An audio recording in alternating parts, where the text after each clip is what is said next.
Жалпы мен басқа ғалымдардың пікірін айтайын. Бұл мәселеге қатысты консервативті көзқарас бар, либералды көзқарас бар, рұқсат беруші және тыйым салушы көзқарастар бар. Бірақ ол тойлауды бірнеше элементке бөлген дұрыс деп ойлаймын. Біріншіден, Рождество мерекесі, ол діни мереке, оны мұсылмандар тойламайды, бірақ құттықтауға ғалымдар рұқсат берген. Құттықтауға. Біреулер құттықтау мен тойлауды ажырата алмай бәрін бір деп ойлайды. Жоқ, олай емес. Жалпы Әл-Асқар университетінің шейхі Ахмад Тайеб, бұрынғы қайтыс болып кеткен ғалымдардан Рамазан Бути, қазіргі мысалға Иордания муфтияты секілді бірсыпыра діни қайраткерлер, ғалымдар құттықтауға болады, құттықтауды қабылдауға болады деп айтқан.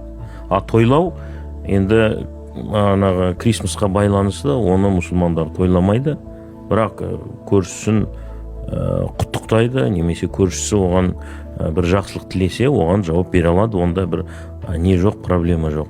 Көп діні бар елдерде бұл көзқарас басым.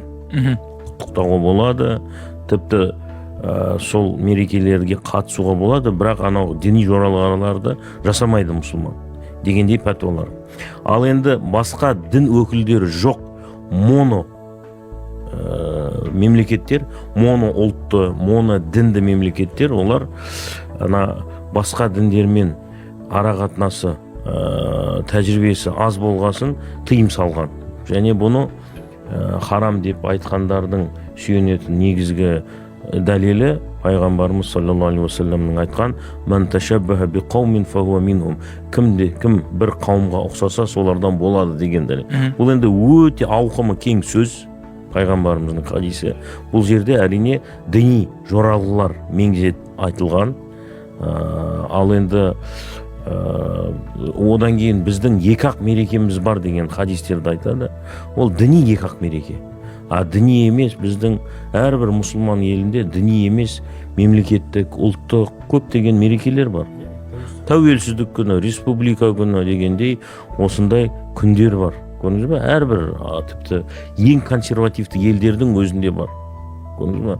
Мысалға Сауд Арабиясында отан күні бар. Мысалға Усбу шейх Мұхаммад ибн Абдул-Вахаб деген ұғым бар. Мұхаммад ибн Абдул-Вахабтың аптасы деген мағынадағы әртүрлі осындай мероприятиялар, шаралар өтетін нелер бар. Сондықтан бұл жерде біз өзіміздің шынайылыққа қарау керекпіз. Біздің еліміз көп ұлтты, көп дінді ел. Сол үшін тойлау бір мәселе, құттықтауды біз айтып жүрміз. Құттықтауда ешқандай проблема жоқ. Жақсы тілек айтқанда ешнәрсе проблема жоқ. Бұл жерде міндетті түрде мұсылман адам стол басында отырып, арақ ішіп, немесе басқа да нәрселер жасау дегенге ешкім оны құптамайды.